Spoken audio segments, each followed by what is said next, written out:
আজি শাৰদীয় নৱৰাত্ৰিৰ প্ৰথম দিন মা শৈলপুত্ৰীৰ পূজা কৰা হয় আৰু মই আজি গোসাঁই ঘৰখনৰ প্ৰত্যেকটো বস্তু ধুনীয়াকৈ ধুলোঁ আৰু নতুনকৈ সকলোখিনি সজালোঁ আৰু তাৰপিছতে দেও আহি পালেহি। ঘট স্থাপনাটো দেৱে কৰি দিব, গতিকে মই গোটেইখিনি ৰেডি কৰি ৰাখিছিলোঁ। তাৰপিছতে দেও আহি ঘটৰ কাম কৰিলে আৰু এয়া ঘটক মালা দিছে শেষত। এয়া মই অখণ্ড চাকি গছি জ্বলালোঁ। এয়া জপধান, মাৰ 16 শৃংগাৰ আৰু এয়া বস্ত্ৰ, ফলাহাৰ। আজি মাক আনাৰ দিয়া হয়, মানে ডালিম দিয়া হয় আৰু লগতে ঘি ভোগ হিচাপে আগবঢ়োৱা হয়। গোটেইখিনি আগবঢ়ালোঁ আৰু এয়া দেৱে পূজা কৰিছে।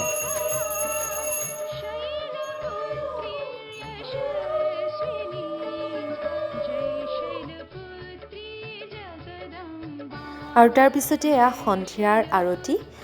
গোটেইখিনি চাকি বন্তি জ্বলালোঁ আৰু এই অখণ্ড জ্যোতি গছি জ্বলিয়ে থাকে আৰু মই এয়া ধূনা লগাই পেলাই ধূনাৰ আৰতি প্ৰথমতে কৰি ল'লোঁ।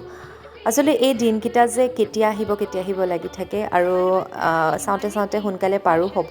তাৰপিছতে এয়া মই কৰ্পূৰৰ আৰতি কৰিছোঁ।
তাৰপিছতে সকলোকে আৰতি দিলোঁ, আৰতিৰ সেৱা ল'লে সকলোৱে আৰু এয়া মোৰ পূজা হ'ল। তাৰপিছতে সকলোকে আজি যিহেতু প্ৰথম নৱৰাত্ৰি প্ৰসাদ সকলোকে দিলোঁ। এনেকৈ আজি প্ৰথম দিনটো পাৰ হ'ল, খুব সুন্দৰভাৱে পাৰ হ'ল।